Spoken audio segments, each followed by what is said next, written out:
அனைவருக்கும் வணக்கம். நம்ம இந்த லைவில் வந்து 19ஆம் தேதி கேட்டிருந்த டெய்லி 20 கொஷின்லேருந்து கேள்விகளுக்கு வந்து நம்ம விடைகள் பார்க்க போகிறோம்.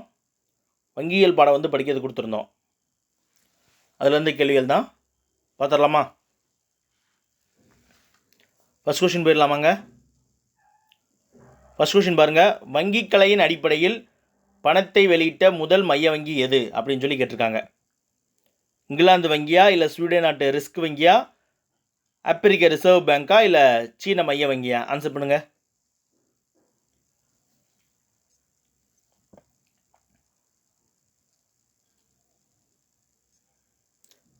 எஸ், கரெக்டு தான். இங்கிலாந்து வங்கி. இங்கிலாந்து வங்கி தான் வந்து வங்கிக் கலையின் அடிப்படையில் பணத்தை வெளியிட்ட முதல் வங்கி. எப்போ அப்படின்னு பார்த்தீங்கன்னு வச்சுக்கோங்களேன், 1864ஆம் ஆண்டு தான் வந்து வெளியிட்டது. சரிங்களா? இந்த ஸ்வீடன் நாட்டு ரிஸ்க் வங்கி இருக்கு பார்த்தீங்களா, இதுதான் வந்து உலகத்திலே வந்து தோன்றிய ஒரு உலகின் முதல் மைய வங்கி வந்து இந்த ஸ்வீடன் நாட்டு ரிஸ்க் பேங்க்கு. சரிங்களா?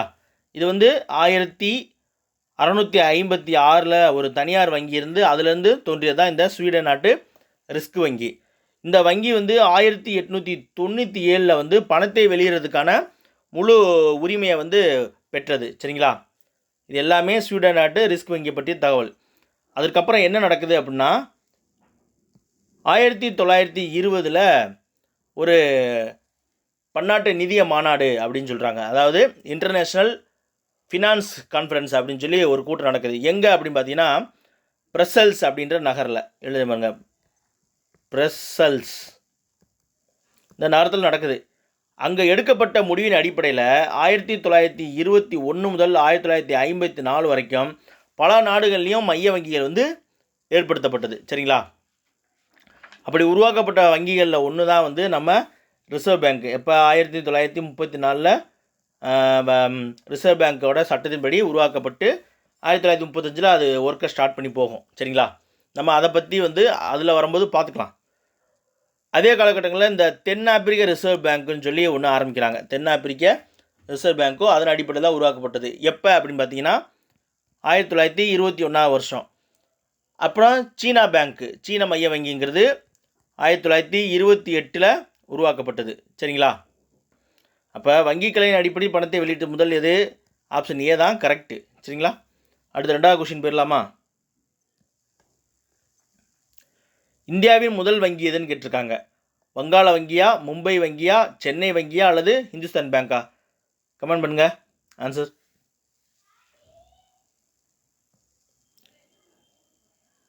கரெக்ட். இந்துஸ்தான் பேங்க் தான் வந்து ஃபஸ்ட்டு ஆரம்பிக்கப்பட்டது. சரிங்களா? இந்த ஆப்ஷன் ஏபிசியில் இருக்குது பாருங்களேன். இந்த 3 பேங்க்குமே வந்து இந்தியாவில் ஆரம்பிக்கப்பட்ட ஒரு மாகாண வங்கி. என்னன்னு சொல்லுவாங்கன்னா பிரசிடென்சி அப்படின்வாங்க. பிரசிடென்சி பேங்க் அப்படின்னு சொல்லுவாங்க. சரிங்களா? இந்துஸ்தான் பேங்க் தான் வந்து முதல் ஆரம்பிக்கப்பட்ட வங்கி இந்தியாவில். எப்போ அப்படின்னு பார்த்தீங்கன்னா 1770 ஆரம்பிச்சிருப்பாங்க. சரிங்களா?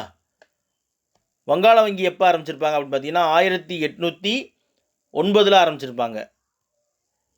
சென்னை வங்கி வந்து 1843 ஆரம்பிச்சிருப்பாங்க. மும்பை வங்கி வந்து 1840 ஆரம்பிச்சிருப்பாங்க. சரிங்களா? இந்த 3 மாகாண வங்கியுமே வந்து என்ன பண்ணுறாங்கன்னா 1921 இம்பீரியல் பேங்க் ஆஃப் இந்தியா, சரிங்களா, அப்படின்னு சொல்லி ஒருங்கிணைக்கிறாங்க. ஒருங்கிணைப்பு.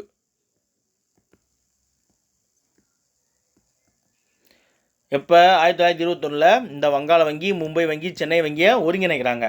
ஒருங்கிணைத்ததை என்ன பண்ணுறாங்கன்னா 1955ஆம் ஆண்டு சுதந்திரத்துக்கு அப்புறம் ஸ்டேட் பேங்க் ஆஃப் இந்தியாவாக மாற்றுறாங்க. சரிங்களா? இந்திய ஸ்டேட் பேங்க்குன்னு சொல்லி மாற்றம் செய்கிறாங்க. சரிங்களா? இப்படி தான் வந்து ஸ்டேட் பேங்க் வந்து உருவானது. சரிங்களா? அடுத்த 3வது கொஸ்டின் போயிடலாமா? கடந்த 2018-19ஆம் ஆண்டில் இந்திய ரிசர்வ் வங்கி தனது உபரி நிதியிலிருந்து எவ்வளவு தொகையை மத்திய அரசுக்கு வழங்கியதுன்னு கேட்டிருக்காங்க. ரூபாய் 56,000 கோடியா, ரூபாய் 68,000 கோடியா, ரூபாய் 72,000 கோடியா, இல்லை ரூபாய் 81,000 கோடியா? ஆன்சர் கமெண்ட் பண்ணுங்கள்.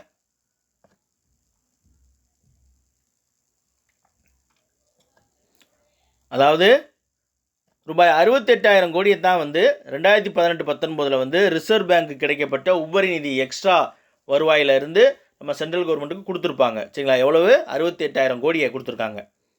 அடுத்து 4வது கொஸ்டின் போயிடலாமா? இந்திய ரிசர்வ் வங்கி நாட்டுடைமையாக்கப்பட்ட ஆண்டு எது அப்படின்னு சொல்லி கேட்டிருக்காங்க. சரிங்களா? இந்திய ரிசர்வ் பேங்க் வந்து நாட்டுடைமையாக்கப்பட்ட ஆண்டு எது? 1934 ஏப்ரல் 1 இல்லை 1935 ஏப்ரல் 1, 1949 ஜனவரி 1 இல்லை 1950 ஜனவரி 1? கமெண்ட் பண்ணுங்கள் சீக்கிரம். ஆமாம், கரெக்டு தான். அதாவது 1949 ஜனவரி 1 அப்போ தான் வந்து என்ன பண்ணுறாங்க, ரிசர்வ் பேங்க் வந்து நாட்டுடைமையாக்கப்பட்டது. சரிங்களா?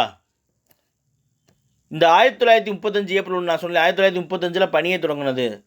1935 ஏப்ரல் 1 அமைக்கப்பட்டு என்னது பணியை தொடங்கினது. எதன் பிரகாரம் அமைக்கப்பட்டது? 1934ஆம் ஆண்டு ரிசர்வ் பேங்க் சட்ட பிரகாரம். சரிங்களா? சட்ட விதிப்படி, வங்கி சட்ட விதிப்படி வந்து 1935 வந்து அமைக்கப்பட்டு தனியாக தனது பணியை வந்து துவங்கியது ஏப்ரல் 1, 1935. சரிங்களா? இதுக்கிடையில் வந்து 1937 வரைக்கும் இந்த ரிசர்வ் பேங்கோட தலைமையை வந்து கல்கட்டாவில் இருந்துச்சு. சரிங்களா? வங்காளத்தில் கல்கட்டாவில் இருந்துச்சு. 1937க்கு அப்புறம் இது வந்து மும்பைக்கு மாறிடுச்சு. சரிங்களா? பம்பாய்க்கு மாற்றம் பெற்றது. அடுத்த 5வது கொஸ்டின் போயிடலாமா? ரிசர்வ் வங்கியின் முதல் ஆளுநர் யார் அப்படின்னு சொல்லி கேட்டிருக்காங்க. துஆ கீன்ஸா, ஓஸ்போன் ஸ்மித்தா, கல்பர்ட்சனா இல்லை விக்ஸ்டெட் ஹேயக்கா? ஆன்சர் பண்ணுங்க. இப்போ முன்னாடி கேள்வி பார்த்தோம் இல்லையா, அதுக்கு கீழே தான் எதுவும் கொடுத்துருப்பாங்க. எஸ், கரெக்ட் தான். ஆப்ஷன் பி ஓஸ்போன் ஸ்மித் தான் வந்து இந்திய ரிசர்வ் வங்கியினுடைய முதல் ஆளுநர். இந்திய ரிசர்வ் பேங்கோட தற்போதைய ஆளுநர் பேர் கமெண்ட் பண்ணுங்க. 2வது அவர் எத்தனாவது ஆளுநர் அதையும் சொல்லுங்க பார்க்கலாம்.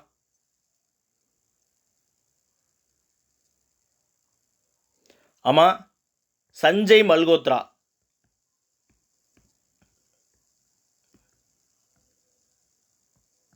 சஞ்சய் மல்கோத்ரா தான் 26வது கவர்னராக வந்திருக்காரு. போன 2024 டிசம்பர் மாதம் தான் வந்து அவரை அப்பாயின்ட் பண்ணியிருப்பாங்க. 3 வருஷத்துக்கு அவர் தான் கவர்னராக இருப்பார். சரிங்களா?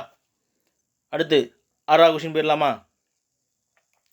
கீழ்வரும் எந்த சட்டப்பிரிவின்படி ஒவ்வொரு வணிக வங்கியும் இந்தியாவில் வங்கி தொழில் செய்ய மைய வங்கியிடம் உரிமை பெற வேண்டியுள்ளது? அதாவது ஒவ்வொரு ப்ரைவேட் பேங்க்குமே வந்து பேங்க் நடத்தணும்னா ஒரு லைசன்ஸ் வாங்கணும். யார்கிட்ட? ரிசர்வ் பேங்க்கிட்ட. அதுக்கு ஒரு சட்டம் இருக்குது. அது எந்த சட்டம் அப்படின்னு சொல்லி கேட்குறாங்க. அதாவது இந்திய ரிசர்வ் வங்கி சட்டம் 34 1934 அல்லது வங்கியல் முறைப்படுத்தல் சட்டம் பிரிவு 22, அந்நிய செலாவணி மேலாண்மை சட்டம் 1999 இல்லை 2007 செலுத்தல் மற்றும் தீர்வு சட்டமா? கமெண்ட் பண்ணுங்க. ஆப்ஷன் பி தாங்க கரெக்டு. வங்கியல் முறைப்படுத்தல் சட்டம். அதாவது பார்த்தாலே தெரியுது, வங்கியல் முறைப்படுத்தல் சட்டம் மூலயமா அப்போ வந்து கரெக்டான ஆளுக்கெல்லாம் வந்து ப்ராப்பர் லைசன்ஸ் இருக்கவங்கலாம் பேங்கிங் நடத்தலாம் அப்படின்னு சொல்லி சட்டம் போடுறாங்க. எப்போ? வங்கியல் முறைப்படுத்தல் சட்டம் பிரிவு 22. சரிங்களா? பிரிவு 22. அதன் அடிப்படையில் தான் வந்து வங்கிகளுக்கு உரிமை வழங்குபவராக ரிசர்வ் பேங்க் வந்து செயல்படுது. சரிங்களா? இந்த அந்நிய செலாவணி மேலாண்மை சட்டம் இருக்குது பற்றி 1999ஆம் ஆண்டு இந்த சட்டமானது வந்து இயற்றப்பட்டது. இதன் காரணமாக வந்து அந்நிய செலாவணியில் இருப்புகளை வந்து பாதுகாக்கும் பணியை வந்து ரிசர்வ் பேங்க் வந்து செய்யுது. சரிங்களா? அதே போல் இந்த 2007ஆம் ஆண்டு செலுத்தல் மற்றும் மாற்றுத் தீர்வு சட்டம் மூலயமா என்ன பண்ணுது? ஆயத்தீர்வு செய்யுது. சரிங்களா? அதாவது கொடுக்கல் வாங்கல் செலவுகள் இது எல்லாத்தையுமே வந்து செலுத்துதல் இந்த இதில் எல்லாமே வந்து என்ன பண்ணுது? செட்டில்மெண்ட் ஆகும் பார்த்தீங்களா? செட்டில்மெண்ட்டுன்னு சொல்லுவாங்க. பேமெண்ட் அண்டு செட்டில்மெண்ட் சிஸ்டம் அப்படின்வாங்க. அதான் வந்து செலுத்துதல் மற்றும் தீர்வு சட்டம்வாங்க. அதன் பிரகாரம் வந்து இந்த தீர்வுகளையும் செலுத்தல் மற்றும் தீர்வுகளை வந்து ரிசர்வ் பேங்க் வந்து மேற்பார்வையிடுது. சரிங்களா? அடுத்து 7வது கொஸ்டின் போயிடலாமா? வங்கி குறை தீர்ப்பாயத்தினை இந்திய ரிசர்வ் வங்கி அறிமுகப்படுத்திய ஆண்டு எது?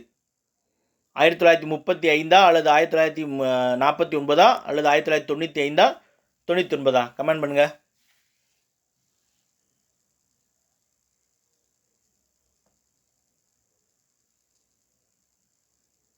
99 கிடையாது. 1995ஆம் ஆண்டு. ஆப்ஷன் சி தான் கரெக்டு. அப்போ தான் வந்து என்னது? பேங்கிங் ஆம்புஸ்மேன், இங்கே பார்த்தீங்களா, பேங்கிங் ஆம்புஸ்மேன் அப்படின்ற ஒரு சிஸ்டமை வந்து கொண்டு வராங்க. நமக்கு ஆம்புஸ்மேன் தெரியும் சரிங்களா. ஆம்புஸ்மேன்னா வந்து என்னது, சுவிட்சர்லாந்து நாட்டில் தான் வந்து ஃபஸ்ட்டு வந்து அறிமுகப்படுத்தினா. இது வந்து ஒரு தீர்ப்பாயம், அதாவது அரசால் அல்லது நிறுவனங்களால் யாருக்கா பிரச்சனை வந்துச்சுன்னா அவங்க அதை அணுகி வந்து ஒரு சமரசம் அதை அந்த பிரச்சனைகளுக்கான தீர்வு காணலாம். ஒரு நடுநிலையான அமைப்பை தான் வந்து ஆம்புஸ்மேன் அப்படின்னு சொல்லுவாங்க சரிங்களா. அடுத்து 8வது கொஸ்டின் போயிடலாமா. வணிக வங்கிகளுக்கு மைய வங்கி குறுகிய கால கடன் வழங்கும் பொழுது விதிக்கும் வட்டி விகிதம் டேஸ் எனப்படும் கேட்டிருக்காங்க. ஈட்டுக்கடன்களா இல்லை கடன் பங்கீடா, மீள் ரெப்போ விகிதமா, ரெப்போ விகிதமா?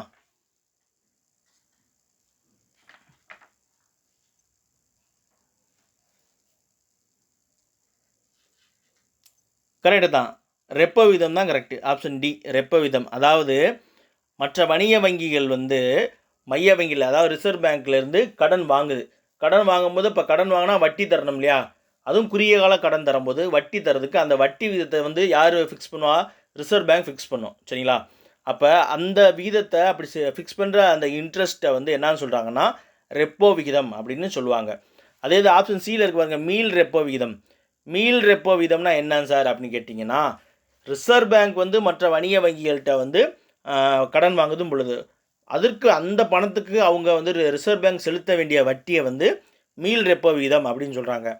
அதாவது மீள் ரெப்போ விகிதம் அதிகமாக இருந்துச்சுன்னா வணிக வங்கிகளுக்கு நல்லா லாபம் தரக்கூடியது சரிங்களா.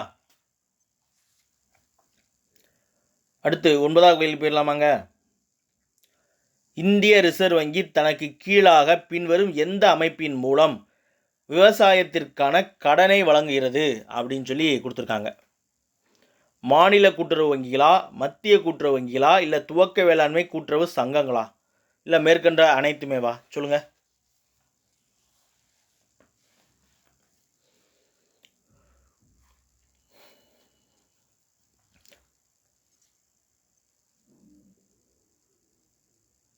ஆன்சர் கரெக்டு தாங்க. எஸ், மேற்கண்ட அனைத்தும் சரிதான்.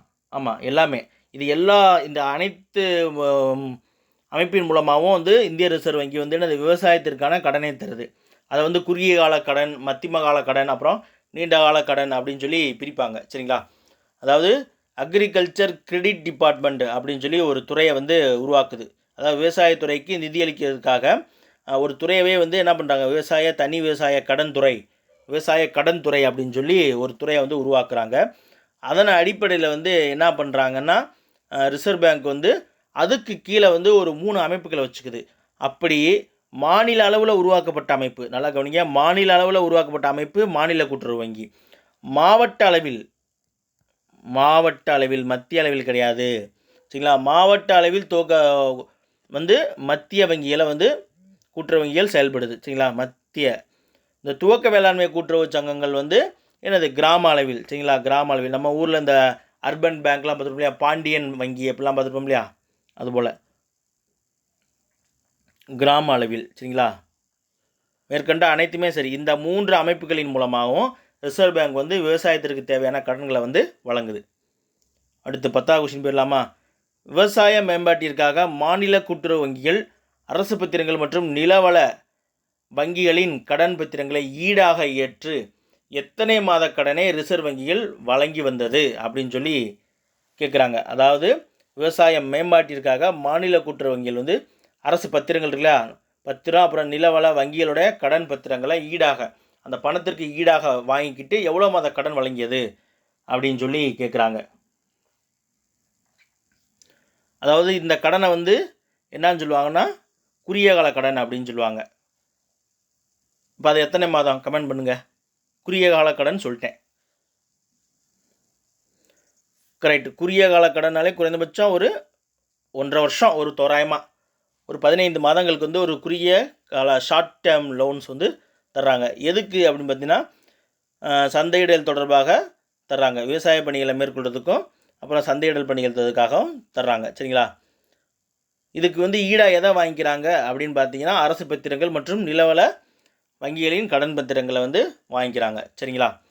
15 மாதங்களுக்கு கொடுக்கக்கூடியது வந்து ஷார்ட் டேர்ம் லோன்ஸ், குறுகிய கால கடன் அப்படின்னு சொல்கிறாங்க.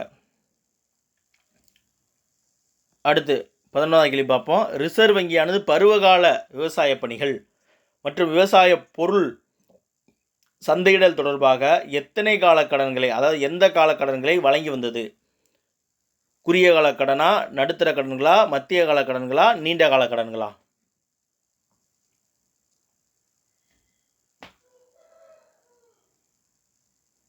நம்ம பார்த்தோம். அதாவது கடன் பத்திரங்கள், அரசு பத்திரங்களை ஈடாக ஏற்றிட்டு குறுகிய கால கடனை வந்து 15 மாதத்துக்கு தருதுன்னு பார்த்தோம். இப்போ வந்து கொடுத்துருக்காங்க எந்த காரணத்துக்காக தருது அப்படின்னு சொல்லி கொடுத்துருக்காங்க பாருங்களேன்.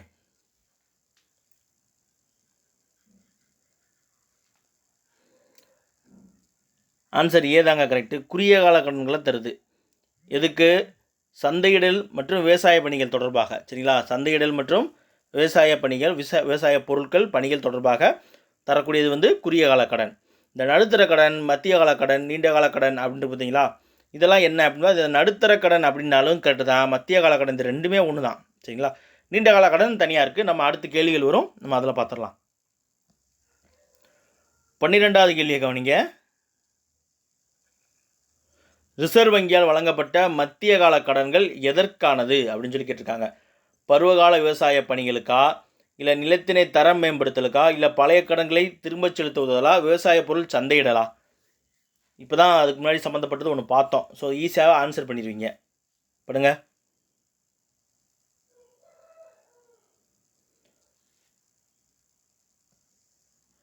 பழைய கடன்களை திரும்ப செலுத்த உதவுதல் கிடையாதுங்க. ஆப்ஷன் பி தான் கரெக்டு. நிலத்தினை தரம் மேம்பாடு செய்கிறதுக்காக. எப்படி ஆன்சர் எடுக்கலாம்னா, பருவகால விவசாய பணிகள் நம்ம முன்னாடி பார்த்துட்டோம், எது குறுகிய காலத்தில் வந்துடும். அதே போல் விவசாய பொருள் சந்தையிடலும் பார்த்துட்டோம். அப்போ இது ரெண்டு வராது, மீதி இருக்க இது ரெண்டு தான். அடுத்து இதில் வந்து பழைய கால கடன்கள் திரும்ப செலுத்தல் உதவுதலில் வராது. ஏன்னா அது நீண்ட கால கடன் திட்டத்தில் போயிடும். ஏன்னா ஒரு நீண்ட கால கடன் திட்டத்துக்கான அமௌண்ட் கொடுத்தா தான் பழைய கடனையும் அடைக்க முடியும், அடுத்து புது கடனையும் அடைக்க முடியுமா? சரிங்களா? அடுத்து இந்த மத்தியம கால கடன்கள் வந்து எதற்காக தர்றாங்க அப்படின்னு பார்த்தீங்கன்னா, நிலத்தை தரம் மேம்பாடு செய்கிறதுக்காக. சரிங்களா? நிலத்தை வந்து தரம் மேம்பாடு செய்கிறதுக்காகவும், அப்புறம் வந்து பாசன வசதி ஏற்படுத்தல், இந்த மாதிரியான விஷயங்களுக்காக வந்து என்ன செய்கிறாங்க, இயந்திரம் வாங்குதல், இது போன்ற விஷயங்களுக்கு. என்னென்னா 3 விஷயம்: நிலத்தை தரம் மேம்பாடு செய்தல், பாசன வசதி ஏற்படுத்தல், அப்புறம் இயந்திரங்கள் வாங்குதல். இந்த நோக்கத்துக்காக எனது ஒரு 15 மாதத்துலேருந்து 5 வருஷத்துக்கான லோன் அமௌண்ட்டு தர்றாங்க. சரிங்களா? டியூரேஷன் வந்து 15 months to 5 years, இதுக்குள்ளே ஒரு மத்தியம கால கடனை தர்றாங்க. சரிங்களா? இதை வந்து மீடியம் டேர்ம் லோனு அப்படின்னு சொல்லுவாங்க. சரிங்களா? அடுத்த கொஷின் பார்ப்போம். ரிசர்வ் வங்கியின் நீண்டகால கடன்கள் எதற்கானது? ரீசன் கேட்டிருக்காங்க. முன்னாடி கேள்வியில் வந்து என்ன பார்த்தோம், மத்தியம கால கடன் எதற்கானதுன்னு பார்த்தோம். இப்போ நீண்டகால கடன் எதற்கானது? பருவகால விவசாய பணிகளா, நிலத்தினை தரம் மேம்படுத்தலா, இல்லை நிலத்தினை முற்றிலுமாக மாற்றுவதா, விவசாய பொருள் சந்தையிடலாம்? உடனே ஆன்சர் பண்ணிடுவீங்க. கரெக்டு தான். எஸ், நிலத்தை முற்றிலுமாக மாற்றுதல், ஆப்ஷன் சி. ஏன்னா நமக்கு தெரியும் பருவகால விவசாய பணிகள் வராது, நம்ம அது குறுகிய காலத்தில் பார்த்துட்டோம். நிலத்தின் தர மேம்பாடு இப்போ முன்னாடிகளில் பார்த்துட்டோம், மத்தியம காலத்தில் பார்த்துட்டோம், விவசாய பொருள் சந்தையிடலும் குறுகிய காலத்தில் பார்த்துட்டோம். அப்போ நிலத்தை வந்து முற்றிலுமாக மாற்றுவது தான் வந்து நீண்ட கால கடன்களில் வரும். சரிங்களா? நிலத்தை முற்றிலுமாக மாற்றுதல், அப்புறம் முன்னாடி ஒன்று சொன்னேன், முன்னாடி இல்லை என்னது, பழைய கடன்களை திருப்பு செலுத்துதல். இந்த காரணத்திற்காக என்ன பண்ணுறாங்க, 5 ஆண்டுகளுக்கு மேற்பட்ட அபோவ் 5 years, சரிங்களா, அபோவ் 5 years, இதற்கு மேற்பட்ட கடன்களை வந்து நீண்டகால கடன்களாக ரிசர்வ் பேங்க் வந்து வழங்குது. சரிங்களா? அடுத்து 14வது கேள்விக்கு போயிடலாமா? ரிசர்வ் வங்கியின் மத்திய கால கடன்களுக்கான கால வரம்பு இப்போ தான் சொன்னேன்.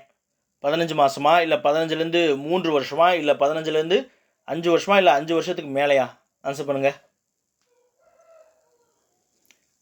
அவ்வளோதான். ஆப்ஷன் சி, 15 வருஷத்துலேருந்து 5 வருஷம். சரிங்களா? அதுதான் வந்து மத்தியம கால கடன். 5 வருஷத்துக்கு மேலேனா நீண்ட கால கடன், 15 மாதம்னா குறுகிய கால கடன். அவ்வளோதான். டிஃபரன்ஷியேஷன் தெரிஞ்சுக்கோங்க, அவ்வளோதான்.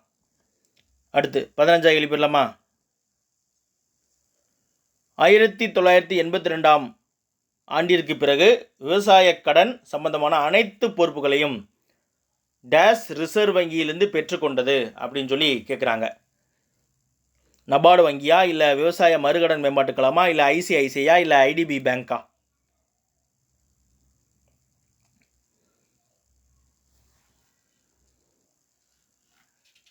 ஆப்ஷன் ஏ கரெக்ட், நபார்டு வங்கி தான். சரிங்களா, அதாவது நபார்டு வங்கி தான் இதுக்கு சரியான விடை. 1982 ஜூலை மாதத்தில் வந்து என்ன பண்ணுறாங்க, ஒரு ஊரக மேம்பாட்டுக்காக ஒரு தேசிய வங்கியை ஏற்படுத்தணும் அப்படின்னு சொல்லி 1982 பாராளுமன்றத்தில் ஒரு சட்டம் இயற்றி என்ன பண்ணுறாங்க, நபார்டு பேங்க்கை உருவாக்குறாங்க.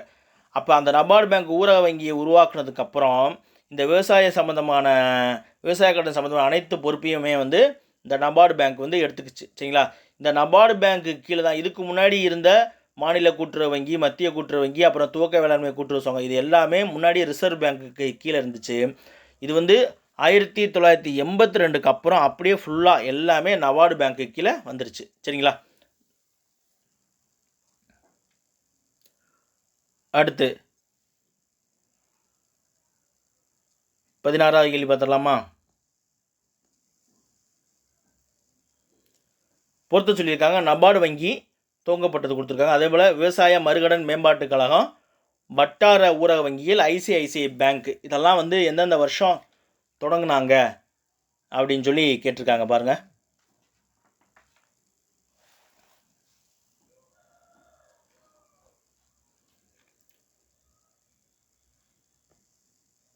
பொறுமையாக பார்த்து ஆன்சர் பண்ணுங்கள்.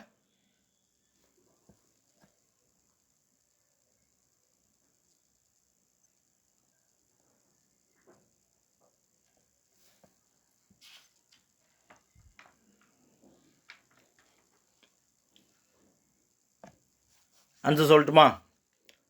நபார்டு பேங்க்கு நமக்கு தெரியும், எப்போ 1982, அப்போ ஃபஸ்ட்டுக்கு 2. சரிங்களா, நபார்டு பேங்க்கு 2. விவசாய மறுகடன் மேம்பாட்டுக் கழகம், ரீஃபினான்ஸ் அப்படின்னு சொல்லுவாங்க. விவசாய மறுகடன் மேம்பாட்டுக் கழகம் ரீஃபினான்ஸ், அது எப்போ அப்படின்னு பார்த்தீங்கன்னா 1963 ஜூலை 1, அப்போ செகண்டுக்கு வந்து 1. சரிங்களா, அடுத்து வட்டார ஊரக வங்கிகள் வந்து எப்போது தொடங்கப்பட்டது அப்படின்னு பார்த்தீங்கன்னா, வட்டார ஊரக வங்கிகள் வந்து 1975, அப்போ சிக்கு வந்து 4. ஐசிஐசி பேங்க்கு சார் கூட ஷார்ட்கட் சொல்லியிருப்பார், 2 பேரும் கையை கொடுத்தா 5 வரல. ஐசிஐசி பேங்க் வந்து 1955. 2 பேரும் பார்த்தோன்னே ஐசி நானும் பார்க்குறேன் நீயும் பார்க்குற ஐசி 2 பேரும் கையை கொடுத்தா 5 55. சரிங்களா, அப்போ ஐசிஐசிஐ பேங்க் வந்து 1955 ஜனவரி 5. டிக்கு வந்து 3, அப்போ 2 1 4 3 எங்கே இருக்குன்னு பாருங்கள். 2 1 4 3, ஆப்ஷன் சி தான் சரியான விடைங்க. சரிங்களா,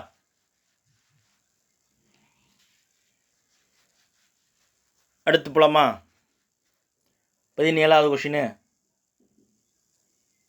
பொதுத்துறை, தனியார் துறை இணை நிறுவனங்கள் மற்றும் கூட்டுறவு நிறுவனங்கள் தொழில்துறையில் ஈடுபடவோ அல்லது விரிவுபடுத்தவே நிதியுதவி வழங்கும் அமைப்பு எது அப்படின்னு சொல்லி கேட்டிருக்காங்க. அதாவது ஒரு பொதுத்துறை, தனியார் துறை அல்லது இணை நிறுவனங்களை வந்து கூட்டுறவு நிறுவனங்கள் தொழில்துறையில் ஈடுபடுறதுக்கும் அல்லது அதை வந்து எஸ்டாப்ளிஷ் பண்ணுறதுக்கும் யார் ஃபினான்ஸ் பண்ணுறா அப்படின்னு சொல்லி கேட்டிருக்காங்க. நபார்டு பேங்க்கா, இல்லை விவசாய மறுகடன் மேம்பாட்டுக் கழகமா, இந்திய தொழில் மேம்பாட்டு வங்கியா, இல்லை இந்திய தொழில் நிதிக் கழகமா அப்படின்னு சொல்லி கேட்டிருக்காங்க.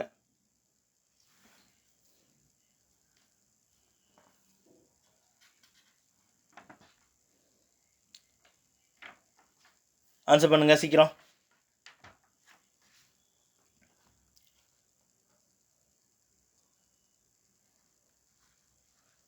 இந்திய தொழில் நிதி கழகம் தாங்க. சரிங்களா, industrial finance corporation of India அப்படின்னு சொல்லுவாங்க ஆங்கிலத்தில். சரிங்களா, இந்திய ஆப்ஷன் டியில் இருக்குது பார்த்தீங்களா, இந்திய தொழில் நிதி கழகம், அதுதான் வந்து சரியான விடை. அந்த இந்திய தொழில் நிதி கழகம் தான் வந்து ஒரு பொதுத்துறை நிறுவனமோ அல்லது ஒரு தனியார் துறை இணை நிறுவனங்கள் மற்றும் கூட்டுறவு நிறுவனங்கள் வந்து தொழில் தொடங்கவும், அதாவது ஒரு தொழில் துறையில் வந்து ஈடுபடுறதுக்காகவோ அல்லது அப்புறம் அதை ஏற்கனவே இருக்கிறத வந்து எஸ்டாப்ளிஷ் பண்ணுறதுக்கு நம்ம லோன் வாங்கி பிஸ்னஸ் பண்ணுறாங்க இல்லையா, அந்த ஃபண்டிங் எல்லாம் தரக்கூடியது வந்து இந்திய தொழில் நிதி கழகம். சரிங்களா, ஆல் இண்டியா லெவல் இன்ஸ்டிடியூஷன் அப்படின்னு சொல்லுவாங்க. சரிங்களா, இது வந்து எப்போ தொடங்கினாங்க அப்படின்னு பார்த்தீங்கன்னா 1948 ஜூலை 1ங்க. சரிங்களா, 1948 ஜூலை 1லேயே தொடங்கியிருப்பாங்க. சரிங்களா, இது வந்து இந்திய ரூபாய் அல்லது வெளிநாட்டு ரூபாய் மதிப்பில் வந்து ஒரு நீண்டகால கடனை வந்து வழங்குது. சரிங்களா, நீண்டகால கடனை வழங்குது. அதே போல் சம உரிமை பங்கு, முன்னுரிமை பங்கு மற்றும் கடன் பத்திரங்களை வந்து வாங்கிக்குது. இறக்குமதி செய்யக்கூடிய மற்றும் இந்தியாவிலிருந்து வாங்கப்படும் தொழில்துறை இயந்திரங்களுக்கான பணத்திற்கான உத்தரவாதம் தரக்கூடியது எது? இந்திய தொழில் நிதி கழகம். சரிங்களா, இதெல்லாமே வந்து இந்திய தொழில் நிதி கழகத்தினுடைய ஒரு செயல்பாடு. அடுத்த கொஸ்டின் போயிடலாமா? இந்த விவசாய மறுகடன் மேம்பாட்டு கழகம் இருக்கும் இல்லையா, விவசாய நபர்களுக்கான கடன்களை வழங்கக்கூடியது வந்து என்னது? நம்ம நபார்டு பேங்க் தான் தரும். சரிங்களா, இந்த விவசாய மறுகடன் மேம்பாட்டு கழகம் வந்து என்ன செய்யும், அதனுடைய ஒர்க்கு என்ன அப்படின்னு பார்த்தீங்கன்னா, ரிசர்வ் பேங்க்கில் வந்து யாரெல்லாம் வந்து ஆத்தரைஸ் பண்ணியிருக்கோ, ரிசர்வ் பேங்க் வந்து யார் ஆத்தரைஸ் பண்ணியிருக்கோ, யாரால் அங்கீகரிக்கப்பட்டிருக்கோ அந்த மத்திய நில வங்கிகள், அப்புறம் மாநில கூட்டுறவு வங்கிகள், அப்புறம் பட்டியல் பேங்க், ஷெட்யூல் பேங்க்ஸ்னு சொல்கிறாங்க, அது வெளியிடக்கூடிய கடன் பத்திரங்களை வாங்கி அதன் மூலம் நிதியளிப்பு வந்து செய்யுது. சரிங்களா, என்னென்ன பேங்க்கு? மத்திய நில வங்கி, அப்புறம் மாநில கூட்டுறவு வங்கி, அப்புறம் பட்டியல் வங்கி. இது வந்து வெளியிடக்கூடிய கடன் பத்திரங்களை வந்து வாங்கி வந்து அதற்கு வந்து வந்து ஃபண்டிங் செய்யுது. சரிங்களா, ஃபினான்ஸ் செய்யுது.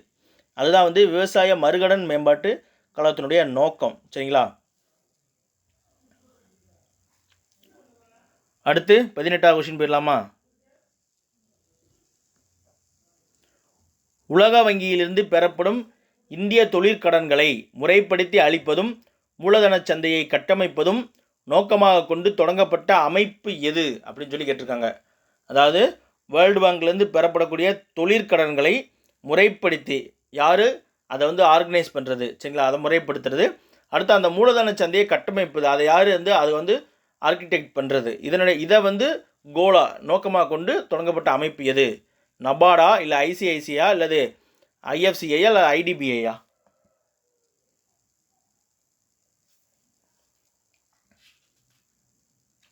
நபார்டு வராது, நமக்கு தெரியும். மீதி 3 தான்.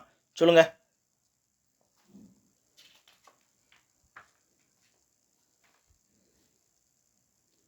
ஆன்சர் சொல்லட்டுமா? ஆன்சர் வந்து ஆப்ஷன் பி, ஐசிஐசிஐ தான். இந்த ஐசிஐசிஐ வந்து நம்ம ஏற்கனவே பார்த்துருக்கோம். எப்போ? 1955 7 ஜூலை 1 சாரி மன்னிக்கணும், ஜனவரி 5 கரெக்டுங்களா? அழைச்சிட்டு எழுதுறேன்.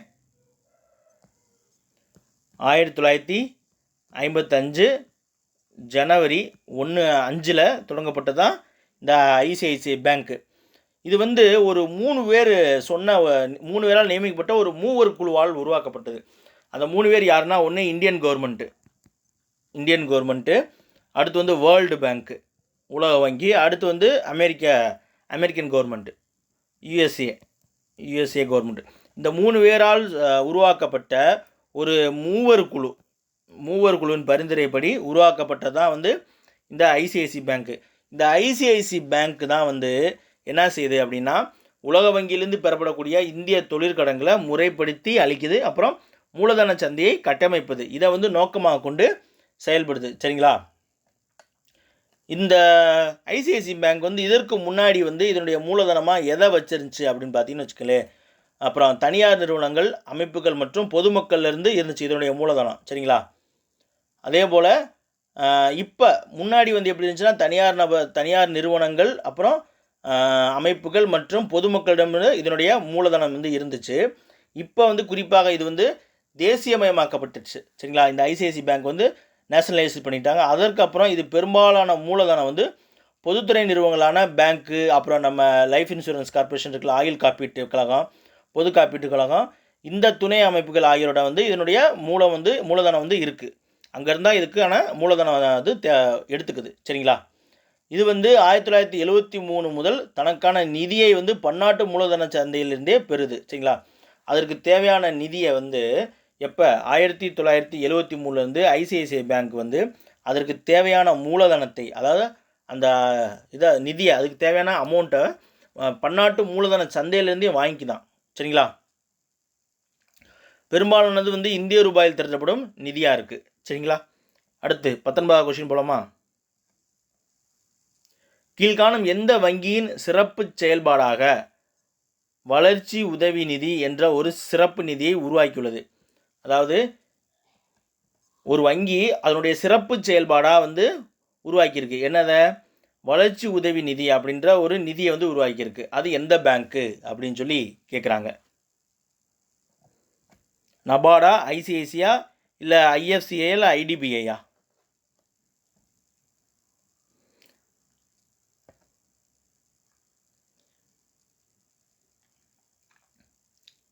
ஆன்சர் சொல்லட்டுமாங்க?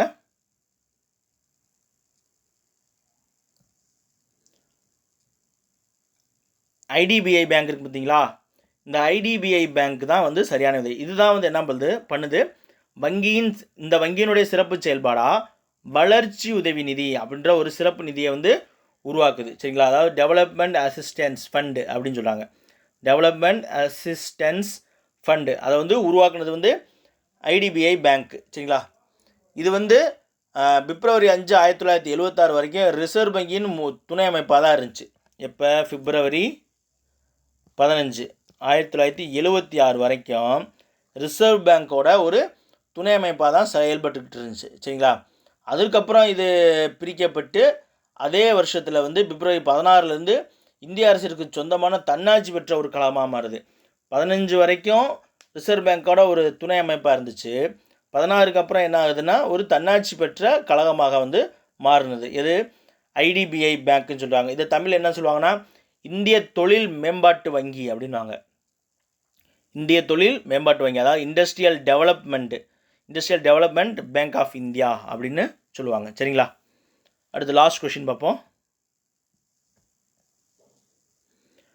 இந்திய பிரதமர் திரு நரேந்திர மோடியால் ரூபாய் 500 மற்றும் 1000 மதிப்பிலான காகித பணம் மதிப்பு நீக்கப்பட்டதாக அறிவிக்கப்பட்ட நாள் எது அப்படின்னு சொல்லி கேட்டிருக்காங்க. நம்ம எல்லாருக்கும் ரொம்பவும் பரிச்சயமானது தான். ஆன்சர் பண்ணுங்கள். 2016 ஜூலை 8, இல்லை 2016 நவம்பர் 8, இல்லை 2017 ஜூலை 8, 2017 நவம்பர் 8?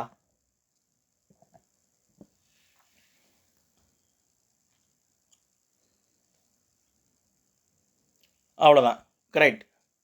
2016 நவம்பர் 8 அன்னைக்கு தான் வந்து நமது பாரத பிரதமர் மோடி அவர்கள் வந்து ரூபாய் 500 மற்றும் 1000 ரூபாய் செல்லாது அப்படின்னு சொல்லியிருப்பார். சரிங்களா? அதுபோல் இதுவரைக்கும் இந்தியாவில் வந்து இதற்கு ஒரு 3 வருஷங்களில் பண மதிப்பு செய்யப்பட்டிருக்கு. அதில் ஒரே வருஷத்தில் மட்டும் 2 முறை செஞ்சதுனால 4 முறை வந்து பண மதிப்பிழப்பு செய்யப்பட்டது அப்படின்னு சொல்லி ஒரு எக்ஸாமில் கொஷின் வந்துருச்சு. சரிங்களா? இது வரைக்கும் இந்தியாவில் வந்து 3 வருஷத்தில் 4 முறை வந்து பண மதிப்பிழப்பு செய்யப்பட்டது. சரிங்களா? இது ஒரு எக்ஸ்ட்ரா தகவல், தெரிஞ்சுக்கோங்க. சரிங்களா? இந்த லைவ் வீடியோ வந்து கொஷின்ஸ் எல்லாமே முடியுது. இந்த வீடியோ வந்து உங்களுக்கு யூஸ்ஃபுல்லாக இருக்கும். சரிங்களா? மீண்டும் அடுத்த ஒரு லைவ் டெஸ்ட்டில் பார்ப்போம். தேங்க்யூ.